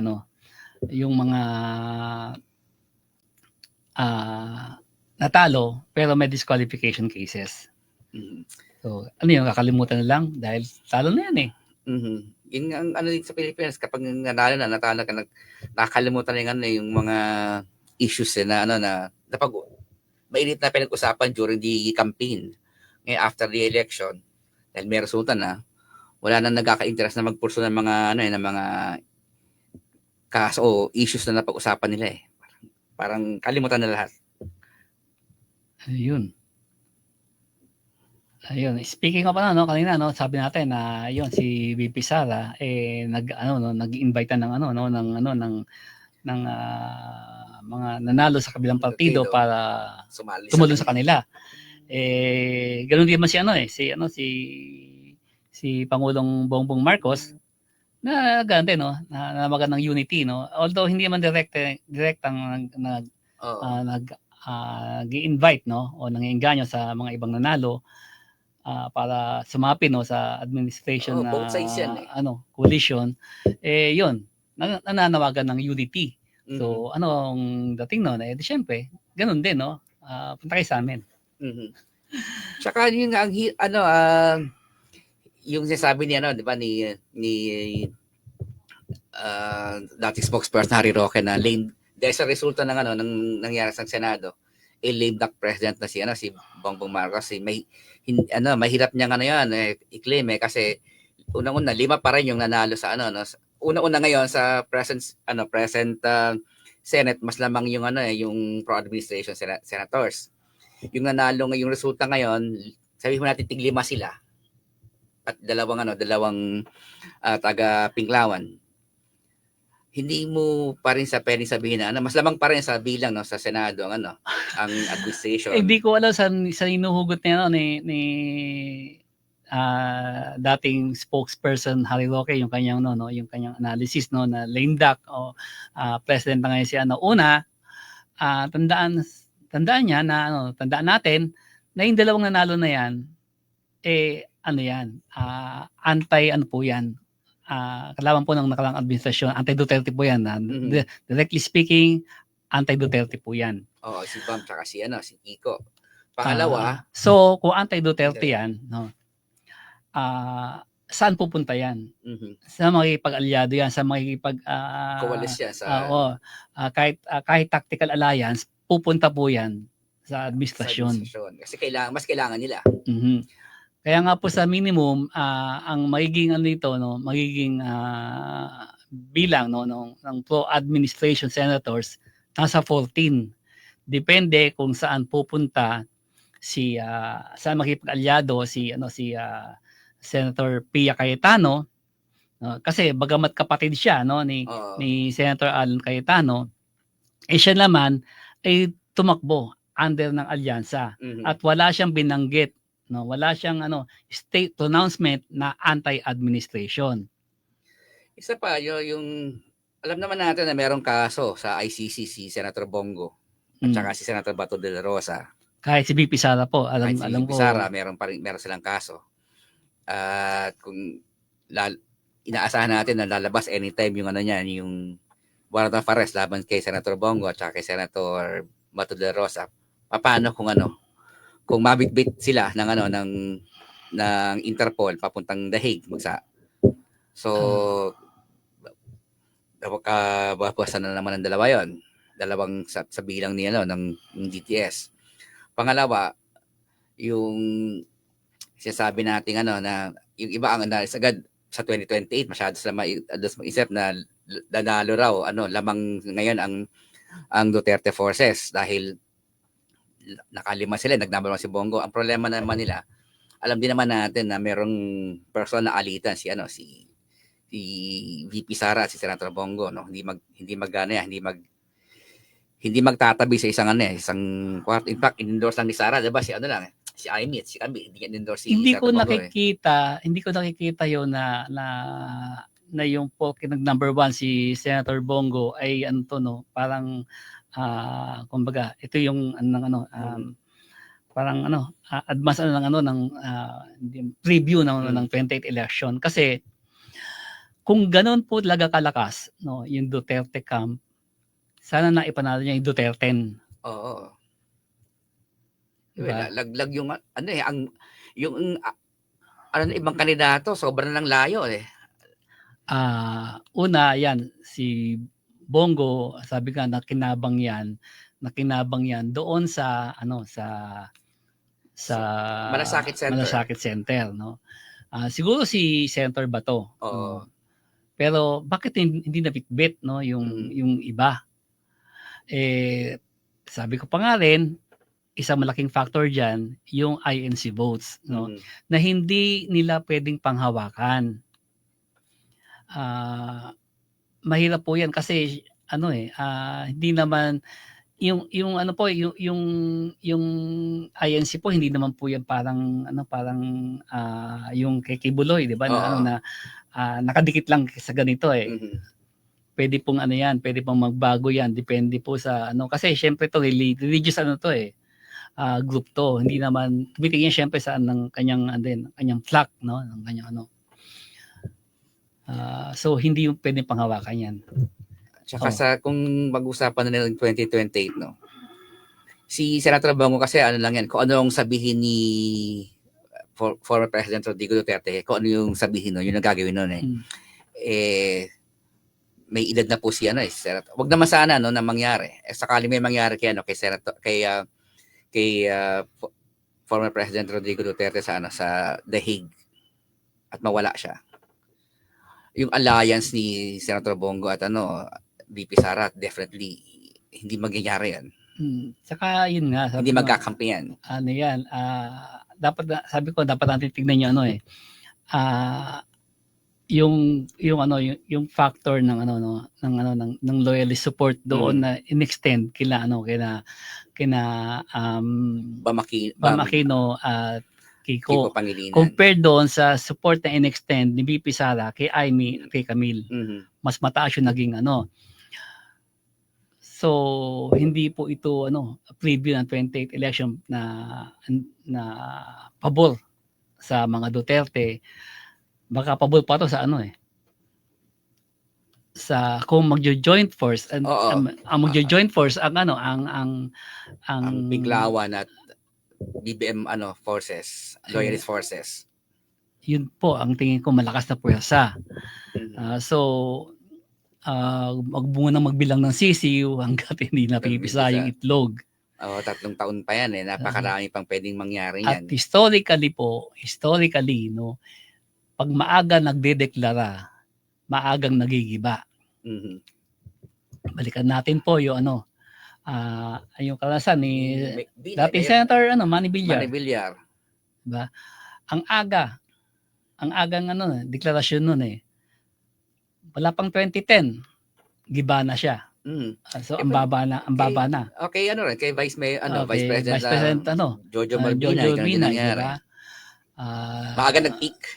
Kasi pero yun naman kasi ang nangyari doon, nag-declare kasi ng yung pondo noon na yung ginamit sa corona impeachment priority PDAF, Hindi. Priority Development Fund. merong kalimutan ko yung yung doon sila giniba ni kaya sila giniba nila Trillanes, sila nila Coco, nila Alan dahil doon yung ginamit sa sa additional pork additional pork. Kalimutan ko na yung tawag doon. Yung additional pork niya So di ba, nagpanik sila doon, yun, giniba si BP Binay. Isa pang maaga rin nag-peak yung mga itong election lang, di ba, maaga nag-peak ang mga Tulfo Oo. So, yun, nalaglag sila, nalaglag si Ben Tulfo. Pero ito ba kasi nasa campaign period. Pero yun nga yung kasi itong ang aga syempre ang tatargetin ka na agad di ba? Actually, ang aga nga tinarget ni BP Sara Di ba? Yung ito pa lang yung before election, tinatarget na siya kasi alam siya contender sa 28, no? Yun nga lang, masyadong maaga yung pag-target din ni ng Kongreso. Kaya yun, nagkaroon patuloy ng sympathy nag-backfire pa. Tsaka ngayon nga yung bilangan sa Senado dahil sa impeachment, mas lamang pa rin ang bilang ng bilang natin ba 14 ang ngayon ang BBM ang administration senators at depende pa yon Pwede mag-sway, no? Pwede mag-sway pa si Senator Pia Cayetano. In fact, kahit kahit ang mga Villar pwede pa mag-sway yan Senator Mark Villar at saka si incoming Senator Camille Villar pwede pa mag-sway yan. Yung kanilang allegiance Madami kasi bilang natin ang bilang natin ayan si Senator Alan Cayetano, si Senator Robin Padilla, Senator Bongo, syempre, Senator Bato, no? Si Senator Amy, inaasahan mo na nasa Meron silang lima na magboboto ng yan. Pero eto sila Senator Pia, dahil nga tumakbo siya sa kahit kapatid niya si Alan, no? Tumakbo siya under ng alyansa. Si Senator Mig Subiri, no? Pwedeng hindi naman to Duterte hindi man sa Duterte. Hindi man yung magkapatid si Senator Mark Villar and Senator Camille. At saka yan nga pwedeng mag-sway yan kasi lalo sa Pilipinas tayo politics of compromise. So pwede pang dahil ang mga Villar pwede pang magkaroon ng compromise sa present administration. At yun nga, problema pa ni Senator Bongo at Senator Bato de la Rosa, meron silang kaso at meron silang nakangamba sila na mailabas na ng ICC yung warrant of arrest sa kanila. At kapag lumabas yun, titignan natin kung kung ang present administration ay ipabibit-bit sila sa papuntang dahig. Pero yun pala kasi ano yun kahit na mabawasan sila kailangan pa rin naka-fix yung 2/3 ba o 3/4 vote. Two-thirds. O 2/3 Two-thirds majority. kailangan 16 pa rin. So sabihin kahit 70 na lang po yung senador, kailangan 16 pa rin. Sabihin mawala na lahat ng pero kailangan pa rin ng 16. Kung 2/3 votes yun kasi 2/3 votes of all senators. Ayun na all members of Senate. Yeah. So kung 24 yung bilang niyan, dapat yun. 16. Dapat 16. Hindi po yung present kung ilan lang ang diyan. Pwede ba halimbawa kung hindi makapag kung sakali maaresto si Senator Bongo at si Senator Bongo Bato de la Rosa sa ICC sa dahig, sakaling bitbit sila ron. Pwede mo magkaroon ng special elections para sa dalawang senador na yun. Kasi ang alam ko marami ng beses na nangyari na nabawasan ng bilang ng senador dahil ina-appoint sa pero hindi nag-hold ng special election. Kagaya ng 2001 naging presidente si former President Gloria Macapagal Arroyo. Siya yung vice president naging siya yung naging presidente. So she has to appoint someone from the Senate para maging vice president. So naging 23 lang ang senador dahil inappoint niya si Senator Gingona bilang vice. So hindi hindi nagpatawag ng special election. So magiging kulang ang senador natin. Kulang senador for 6 years kasi bawa lang ako ngayon hulihin hanggang 2034 ang niyan. Ay 2031 ang term niyan. So from 25 to 31 kulang ang senador mo. Hindi natin sasabing mangyayari pero yun lang yung posibilidad. Pero yung likelihood kasi napakataas 'di ba? Dahil kung si former president nga Rodrigo Duterte na bitbit ng ICC papunta sa kanila. Ito kasama siya sa iisa yung kaso nila 'di ba? Nauna lang ilabas yung yung warrant of arrest ni former President Rodrigo Duterte. Pero yung kila Sara Duterte, kila Bongo, kila Bato de la Rosa, pending pa. Pending lang yung sa Madaling Salita. So isabihin anytime pwedeng lumabas yung warrant of arrest. Ito pala si Bobby Rico Hermoso. Isama niyo ako diyan sa tambayan. Sige. Tambay ka welcome ka rito. Tambay ka rito. At saka nagpapasalamat ako kay Bobby kasi nag-celebrate siya ng birthday kamakailan 38th birthday niya. Sabi niya. Sabi niya 20, alam ko 21 lang. Sabihin, Bobby, salamat. Pala ako ngayon, 18 anyos. Yun, belated happy birthday kay Bobby Rico Hermoso. Ano pa ba? Punta ka dito. Tambay ka dito. Dala ka ng kape at pandesal. Kaya yun, malaki ang posibilidad, Pero hindi pa magbabago, sabihin, hindi ko lang sa hinuhugot nga ni dating spokesperson, Harry Roque, yung kanyang analysis, na lame duck president na si PBBM. Parang ang layo naman yata. Kunin niyo muna yung bilang mayorya para masabing ganun. At saka yung nga rin, ayun para masabing lame duck president. Kasi bukod sa political landscape, meron pa rin tayong pinaka-importante yung yung economic landscape, Kung yung ingay sa politika nakaka-affect sa ekonomiya mo, pwedeng mayanig lalo yung powers that be. Ang problema ng DDS camp, maingay yung politika natin, nakaka-apekto nakakausap natin mga negosyante, nakaka-apekto yung noise na yan sa kanilang pagdesisyon.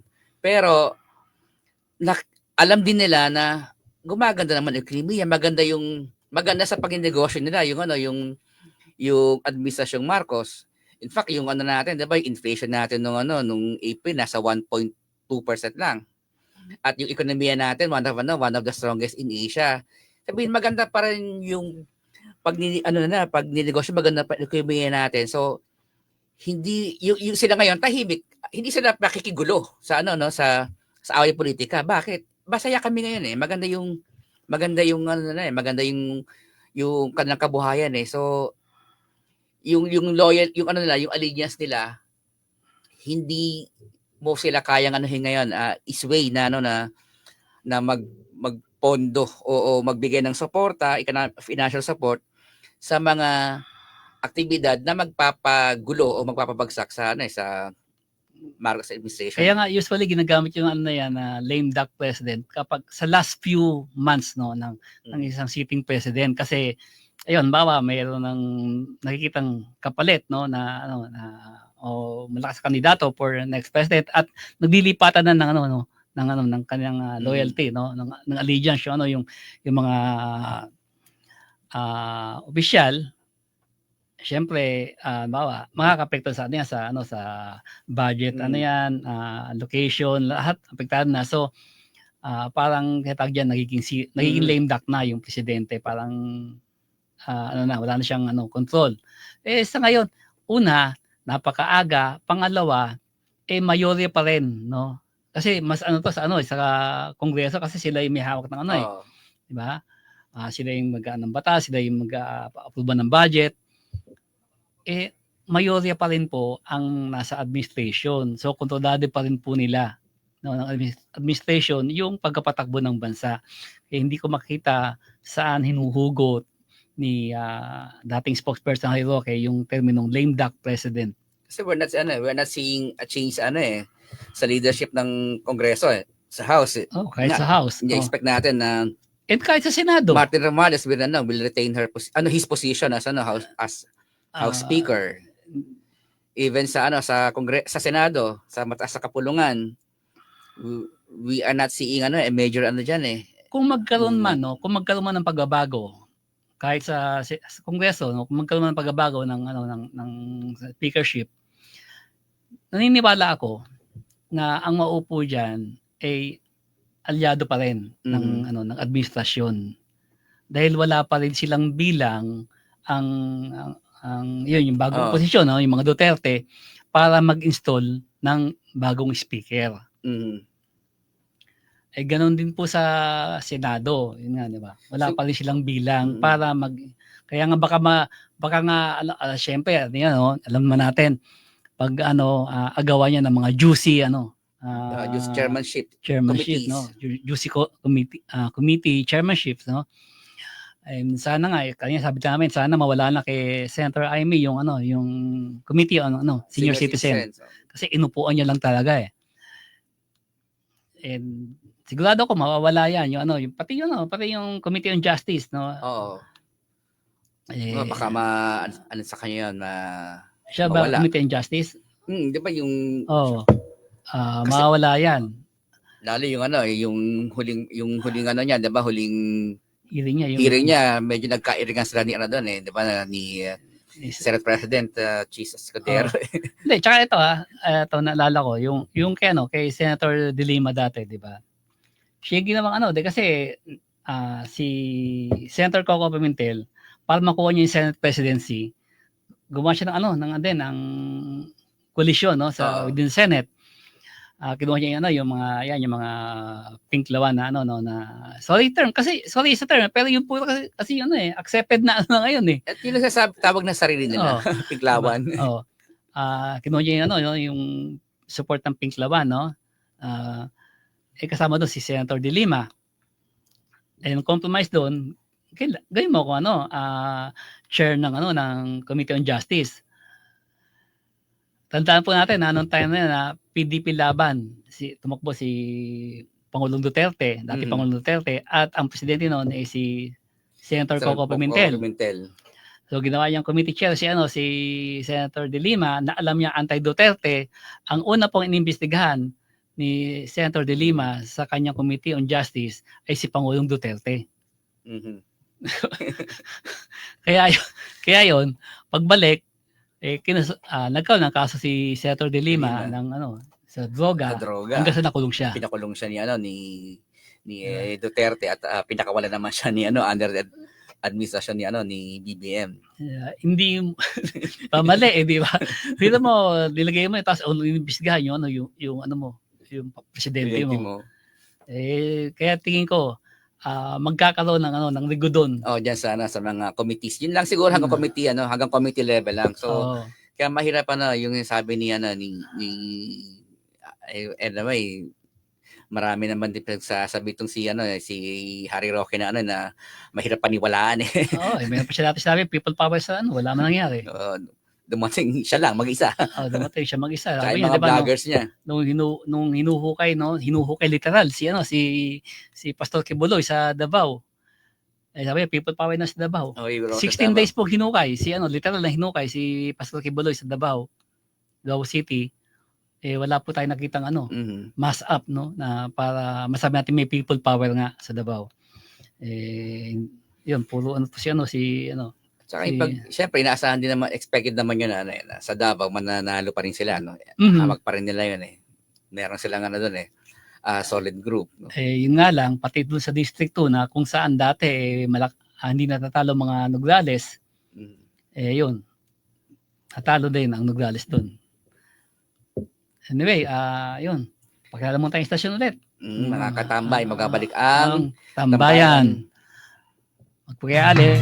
Mula sa top-rated music station ng dekada 80, ang WBL. Tuloy na naglilingkod sa inyo sa pamamagitan ng magaganda at piling-piling programa. Mula Lunes hanggang Linggo, aaliwin kayo ng aming kilalang mga komentarista at public service program. Ito lamang sa himpilan ng DWBL. Okay, magandang umaga ulit. Nagbabalik ang Tambayan at syempre salamat ulit sa ating tagapagtaguyod. Ang Philippine Charity Sweepstakes, PCSO, hindi umuurong sa pagtulong. At ang Philippine Amusement and Gaming Corporation, PAGCOR, for responsible gaming. So yun masyadong interesting talaga itong darating na panibagong kongreso sa kailan ba sa July, no? Hindi, June 30. June 30. So meron tayong bagong 12 senador. At after ng assumption nila, harapin naman nila yung impeachment. So actually mas lalo naging interesting ang impeachment trial ngayon. At maganda lang, marami naman natutuwa ngayon sa nangyari. Sabi nila, hindi baling natalo yung iba nilang manok.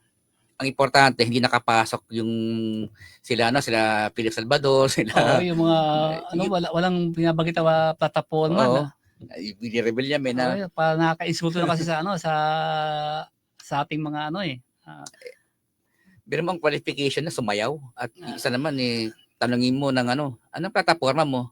Wag mo na akong tanungin diyan, hindi pa ako nananalo. Magandang tanong 'yan, pero ikaw tanungin ko. Arstingin mo. Di ba? Ayaw yun nga lang nakakalungkot doon dahil natalo si Willie Rebellion malamang mabawasan yung pagbibigay niya ng jacket at saka hindi natin malalaman kung anong plataforma niya kasi sabi niya sasabihin niya lang yung plataforma niya kapag nanalo na siya Hanggang ngayon dahil hindi siya nanalo wala tayong nalaman sa kanyang plataforma. Pero bagong lahat binabati ko muna si Gladys Saule at si Marie Peters magandang umaga sa inyo.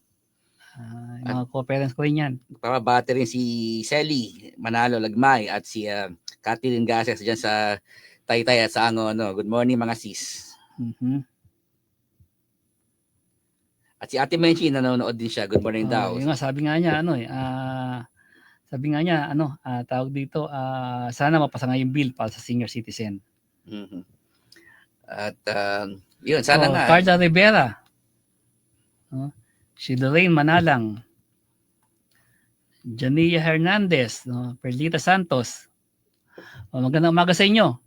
Huwag po kayo magkasama sa panonood at subaybay sa ating tambayan. At sa pagtambay. At ipagdarin natin yung bago nating tambayan, isa pang tambayan sa every Friday. Ayun, mayroon po tayong isa pang tambayan. Dumadami rin ang aking tambayan.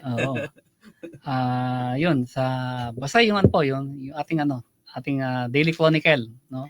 Wala. Madali magbasa ng Daily Chronicle sa thechronicle.com.ph. At i-like and share niyo po ang ating page sa Facebook page natin, The Daily Chronicle, at meron na rin po tayo sa TikTok, sa YouTube, Instagram at X. Para sa inyo po kung naghahanap kayo ng mga sariwang balita at may init na balita, lagi lang po yung basahin at klikin ng The Daily Chronicle. Yan. Yun, meron tayo na mahaba-haba pa oras natin. At yun nga, ang gusto kong masyado akong sa darating na impeachment, na excite dahil diyan makikita yung posisyonan, no, sa darating na 2028. Actually, sa impeachment, dalawang bagay po yan, no. Una, syempre, yung makukonvict ba or maabsuelto si VP Sara. Pero ang isa pong hindi natin diyan po maglalabasan, no, yung mga ebidensya na ebidensya para sa mga aligasyon laban sa kanya. So, doon po makikita ng tao kung totoo nga ba, no, na ito ay politika lang o ito ay totoong may batayan. Halimbawa, yung sa confidential fund. Confidential fund, no, diba, yung 400 yung lumalabas na fictitious yung pangalan May mga bacon pa nga na apelido. Karinderya, listahan ng bukod sa listahan ng karinderya, meron pang listahan ng palengke. Kaya yun, hindi po ito kaya nga baka magtagal tong impeachment dahil ang dami pong mga aligasyon laban kay VP Sara, at sigurado po ko hihimayin 'yan. Bawa gaya po nung impeachment ni Corona. si CJ Corona at ni dati Pangulong Erap, no. Kay Pangulong Erap hindi natapos yung impeachment, pero naglabasan yung napaka-popular ni Pangulong Erap. Yung bahay niya sa yung Boracay House diyan sa Green Hills, no, na lumabas yun naman yung Manila. Tapos yung bank account niya, no, na secret bank account ni napaka-popular, no. Pero doon siya nasira, no. Hindi natapos impeachment, pero eventually natanggal siya. Na people power siya. People power siya. Yung actually kudita yun yung kay Erap, yung nangyari na yun noong 1991. Ay, hindi. 2001. Ang kudita yung kay dating Pangulong Marcos. Ito hindi talagang na people power siya. Pero yun nga, 'di ba? Kasi nakita ng mga tao na totoo pala yung aligasyon. Tapos pinipilit harangin nung time na yon ng Senado. Senado. Na ilabas yung ebidensya lalo sa bank account. Ang nakakatawa nga doon kasi yung hindi pinabuksan yung second envelope. Ang sabi nga nung eventually may mga nakausap ako, sabi nila sana pinabuksan lang kasi walang laman yung second envelope. Oo nga Yun doon lang yun na naging nag-trigger ng walkout Kasi mula ni Senator Loren Legarda. Kung pinabuksan nila yung second envelope, hindi sana natuloy yung yung sa people power to Kasi wala sanang ganoon, di ba? Tapos kay CJ Corona, although siya ay na-convict, no? Pero doon din kasi nakita ng mga tao paano na pinulitika. Politika yung impeachment niya. Yung 'di ba kasi lumabas sila Senator Bong Revilla at si Senator Jinggoy, 'di ba? Yung pondo pondo yung second fund niya DAP Disbursement Acceleration Program. Yung DAP. Second 'di ba yung sabi pa nga ni Senator, kaya nakakatawa ko noon. Sabi ni Senator Bongo na kinuha siya ni Boy Pickup, referring to Secretary Marojas nung time na yun. Pinikap sa Cubao, then sa Malacanang. And then sinabi nga, di ba, balato mo na sa akin to. Di ba? So, ganun ka, pinulitika yung impeachment, no? So, may offer yung DAP. So nakita ng mga tao yan. Na-convict si CJ Corona pero sa mata ng tao, siya ay walang kasalanan. Mm. So ganito rin po mangyayari dito. No? Maaaring makita ng tao na walang kasalanan si BP Sara o makita ng mga tao na, oy, ano pala talaga to eh. Totoo pala yung Totoo ano. pala ano. Naisama ba sa impeachment complete yung kanyang mga death threat sa first family. Hindi yata naisama yun Hindi ko lang hindi ako sure. Basta alam ko yun. Yung kanyang confidential fund yun. Mhm. Kasi ang dami niyang impeachable offenses pati yung in fact kung naisama yung threat niya sa first family, malinaw yun kasi may video may video files yun eh. Mhm. Yun nga lang itong confidential fund.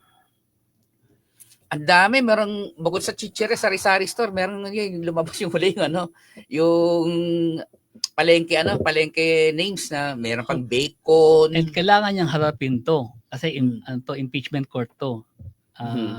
Hindi ito yung Hindi pwedeng invoke yung yung kanyang silence. yung Sabihin niya na hindi nga pwedeng sabihin kasi confidential eh. impeachment court po ito, so kailangan niyang harapin Formal to. trial yan eh. Mhm. Para siyang yung Senate will act as quasi judicial body. So para kang nasa isang isang korte. Yung procedure niyan. Kung ano yung rules of court, yun din ang halos gagamitin ng Senado niya pati pag appreciate sa mga ebidensya para silang they will act as judges. So kailangan pabulaanan ni VP Sara yung mga akusasyon sa kanya pero with sufficient evidence, hindi pwedeng yung complete outright denial. Hindi Tapos na yun. ang hirap nito. So sabihin, although sabi natin political pa rin to ito numbers game impeachment pa kasi rin yan numbers game ito eh. 'Di ba? Sino mas marami alyado yun ang lalabas na desisyon pero hindi niya maiiwasan mailabas yung mga ebidensya laban sa kanya o pabor sa kanya. Kasi kapag kung overwhelming naman ng evidence na nagkapatotoo sa mga akusasyon at yung mga kaalyado niya, yung blind followers niya bumoto ng against the impeachment, it will rub onto the reputation din eh. Kaya nga. So, maaaring ma-accuse siya pero yung damage baka hindi niya hindi lalong ngayon mas matibay ang ngayon, mas malakas ang social media ngayon. So, sabihin yung public sentiment mas madaling sukatin ngayon eh. Kaya ito labanan to. Mas madaling ilabas. Sigurado may mainit na naman ang social media nito. Pero yun nga dahil meron mga fake news meron kahit ang Facebook nag-commit na ang Meta nag-commit na sa para labanan ang fake news. Ang fake news machinery, di ba? Ang lakas ang daming fake news nung election naka-apekto sa sa election result eh. Kaya dapat mabilis ang monitoring ng fake news kasi yung sinasabi ko dati yung fake news kasi hindi naman kailangan na na habang buhay nandiyan yung naka-push yung yung fake news na pinipedal mo. Ang diyan, importante diyan may yung may meet yung objective which is para agad. 'Di ba yung dati may pelikula yan, Our Brand is Crisis. Magpakalat ka ng fake news bago ma-discover yung fake news na deliver na yung message. Yung objective, na-meet yung objective. Kaya bago malaman fake news, marami nakabasa. Bago malaman fake news. Yung pulburon na yan, na pinagpipilitan nila. Patunayan na hindi nga totoo yung pulburon video. Pati yung listahan na sinasabi ni President Rodrigo Duterte, yung PDEA list na hawak niya. Pinabulaanan na yan ng PDEA na wala kang binibigay sa kanya na listahan. Pero sa mata ng mga DDS, mga blind followers nila, totoo yung listahan, totoo yung pulburon kasi na-deliver na yung message. Pati yung ayaw nang maniwala na hindi nga totoo yan. Kahit yung kay Cathy Bunag ba yun? Bunyag. Ito lang, simple lang mag-analyze po tayo Sabi ni Cathy Bunyag, di ba, na yung nakita niya sa sa restaurant niya may Oo. CR, nakita niya na nagco-cocaine si Pangulong Bongbong Marcos. Dalawang bagay po, no? Una, kung magco-cocaine ka, nakabukas ba yung CR mo? Mhm. Ba't 'di ba? Oo. Kasi nakita niya eh. Or pangalawa, nandun din siya sa loob ng CR. CR ng lalaki yun eh. Pero CR ng lalaki yun. 'Di ba? Ano eh, parang yun nga lang kasi yung minsan kasi gusto natin paniwalaan, pinapaniwalaan lang natin yung gusto natin paniwalaan. Mhm. Dahil sila ay nasa Duterte camp, pag sinabi kahit anong sabihin mo diyan, papaniwalaan kasi yun ang gusto nilang paniwalaan without analyzing. Mhm. Ano nga ba 'to? Ano, 'di ba? Saka masyado siyang marami napanood sigurong Hollywood movies na nagko-cocaine yung ibang mga drug lords Oh. sa CR. Pero CR nila yun, ng bahay. Oh. Wala ka pang makikita Tapos yung lalagyan po ng cocaine, 'di ba? Mm. Para lalagyan ng tawas.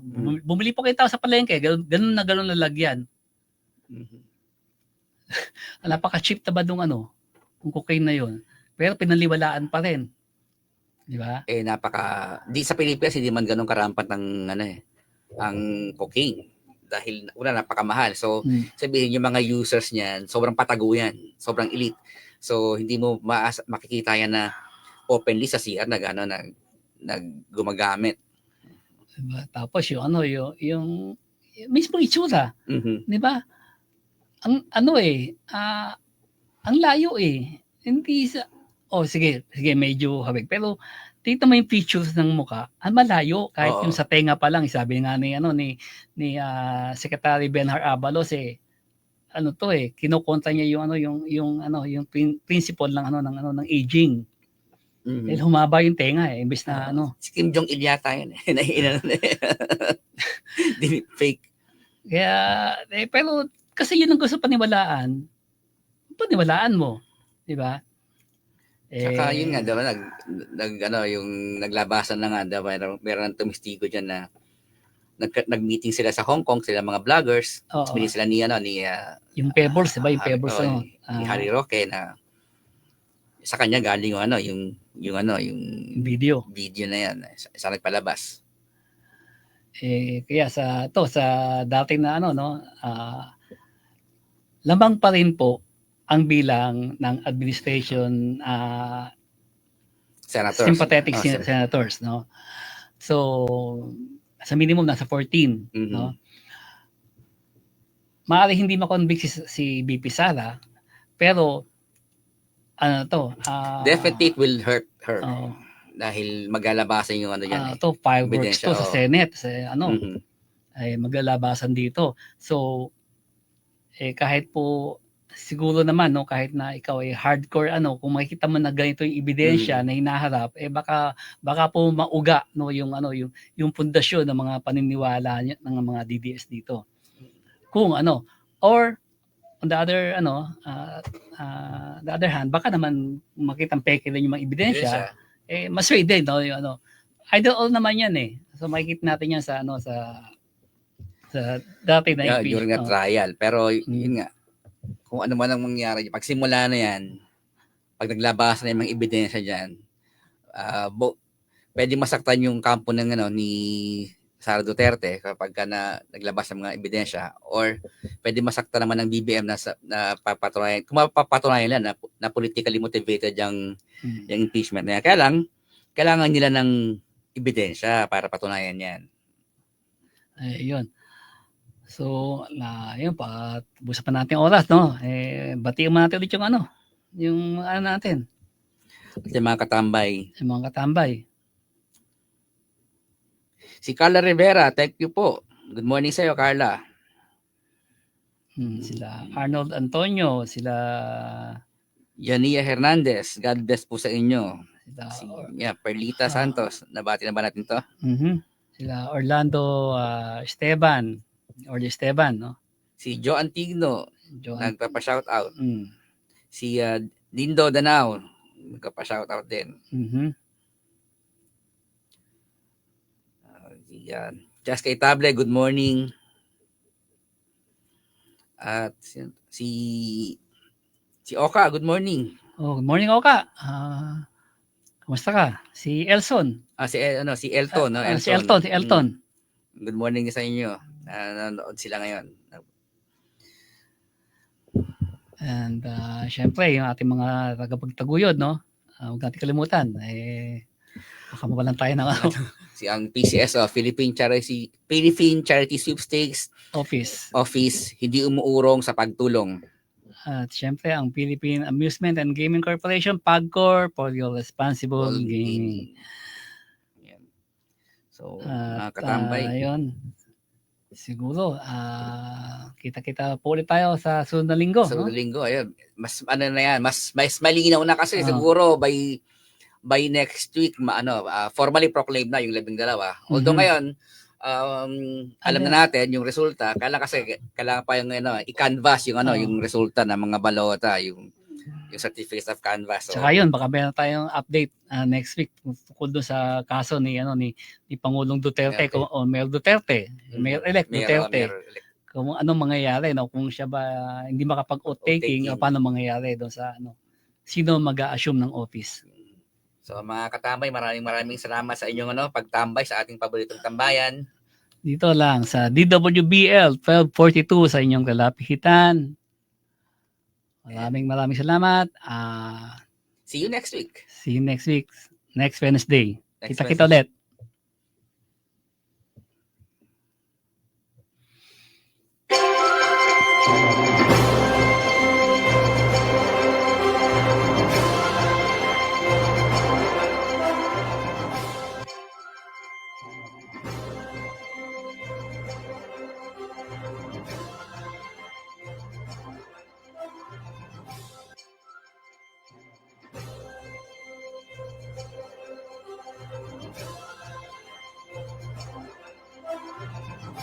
The preceding program expresses only the opinions and views of its respective block timer, producer, radio announcer, writer, and production staff, and does not in any way reflect the views of this station.